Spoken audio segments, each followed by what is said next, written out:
Salut à tous, c'est Dexor. Alors aujourd'hui je vais vous montrer les trouvailles que j'ai fait ce week-end dernier. Alors pour commencer je vais vous montrer ça. Une carte avec une puce YMF 744. Ça donne le même son que... Enfin à peu près, enfin... Je crois que je regarde ça, j'ai pas encore essayé. Que les YMF 724, donc c'est plutôt sympa. Ensuite, j'ai trouvé un assez conséquent lot de barrettes de SDRAM, dont celle-ci, qui, si on regarde de l'autre côté, comme vous pouvez le lire, elle fait 512 mégas, ce qui est assez rare comme barrette de SDRAM. Oula. Ensuite, j'ai trouvé une carte vidéo, qui est celle-ci. On pourrait penser que c'est une Voodoo 3, non, c'est pas une Voodoo 3. C'est, si on lit, c'est une STL3 S540, ce qui en fait et une des dernières cartes plutôt pas mal qu'a sorti S3 en AGP, enfin, c'est une Savage 4, Savage 4 Pro Plus, pardon, qui était encore correct, on va dire, à l'époque. Ensuite, j'ai trouvé ça. Par contre, ça, c'est la crème de 1999, c'est la fameuse GeForce 256, la toute première GeForce, que j'ai pas essayé non plus. Pour l'instant, j'ai pas essayé grand chose dans tout ce que j'ai trouvé. Ensuite, j'ai eu ce disque dur qui est très très vieux, qui doit, enfin, selon ce que j'ai lu, apparemment il ferait 40 mégas, pardon. J'allais faire l'erreur. Ensuite, j'ai eu non pas un, non pas deux, mais trois boîtes de disquettes. Alors les deux boîtes comme celle-ci, attendez, je vais vous montrer. Les deux boîtes là, elles font, enfin c'est des disquettes de 740, attendez, 780 kilooctets, pardon. Et elles sont complètement vides. Et celles-là, elles font 1,44 méga pour la plupart, en tout cas, j'ai pas tout essayé. Celle-là, j'ai essayé en entier, hein, parce que, en fait, au départ, je voulais les essayer, puis ça marchait pas, du coup, je me disais, qu'est-ce qui va pas, et en fait, fallait les formater. Je sais pas, peut-être que le gars avait formaté ça en 1,44 méga, mais du coup, l'ordinateur, il comprenait pas, et il a fallu les reformater en 720 kilooctets pour que ça marche. Parce que oui, il a pas utilisé la technique de percer un trou dans la disquette, non, je sais pas. Enfin, bref, c'est pas important. Et dans ces disquettes-là, je les ai pas formatées parce qu'il y a des données dessus. Comme vous pouvez le voir, il y a des choses dessus, ça peut être intéressant. Ensuite, ah oui, probablement la plus grosse trouvaille du jour, voire même de l'année. Alors, selon vous, quelle est cette chose? Quelle est cette boîte?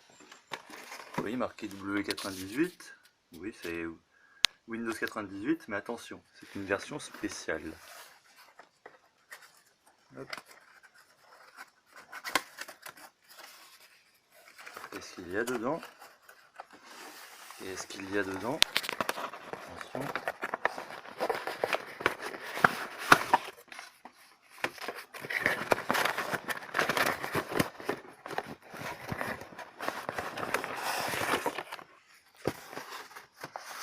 Qu'est-ce que c'est que ça? Qu'est-ce que c'est? Qu'est-ce que c'est que ça?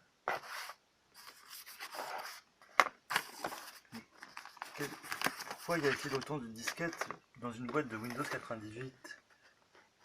Eh oui, c'est une version, bon c'est la version mise à jour mais c'est pas grave, c'est une version de Windows 98 en version disquette.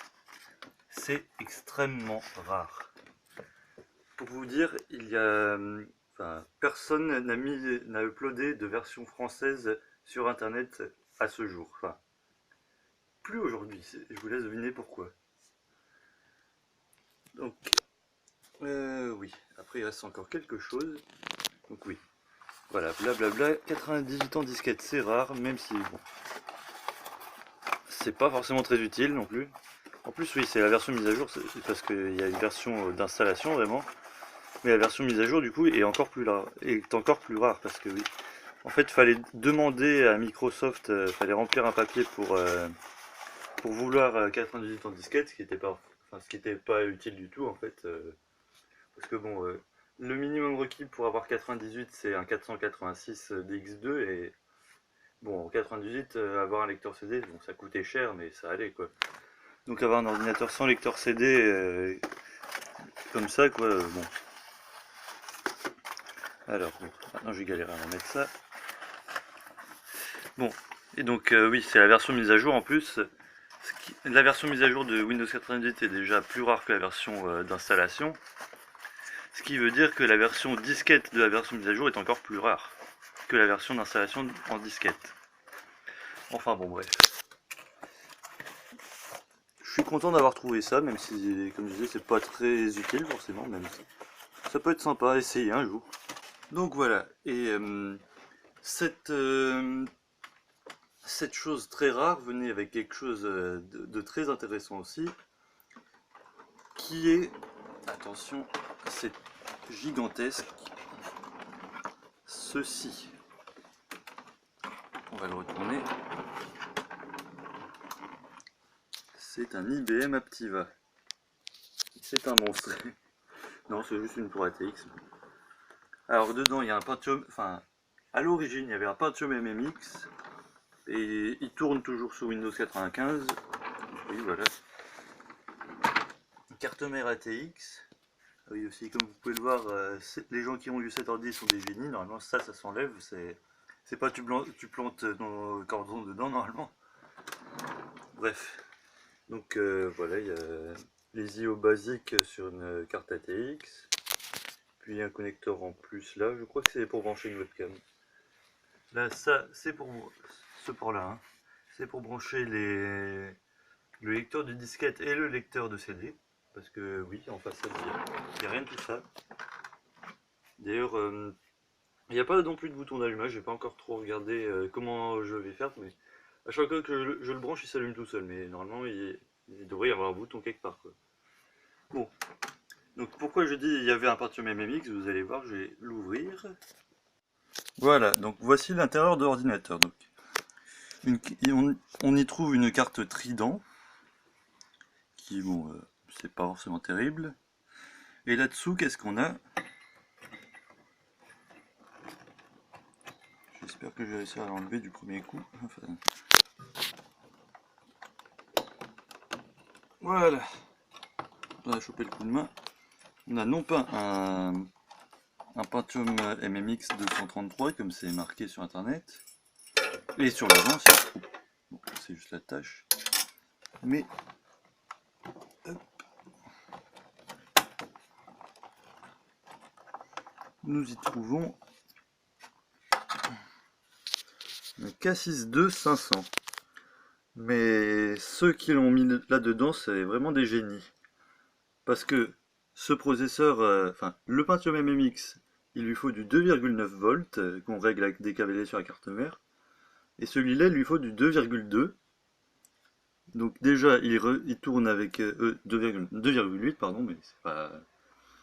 Donc, il tourne déjà avec une surtension assez forte, quand même, 0,6 volts pour un processeur, c'est assez important.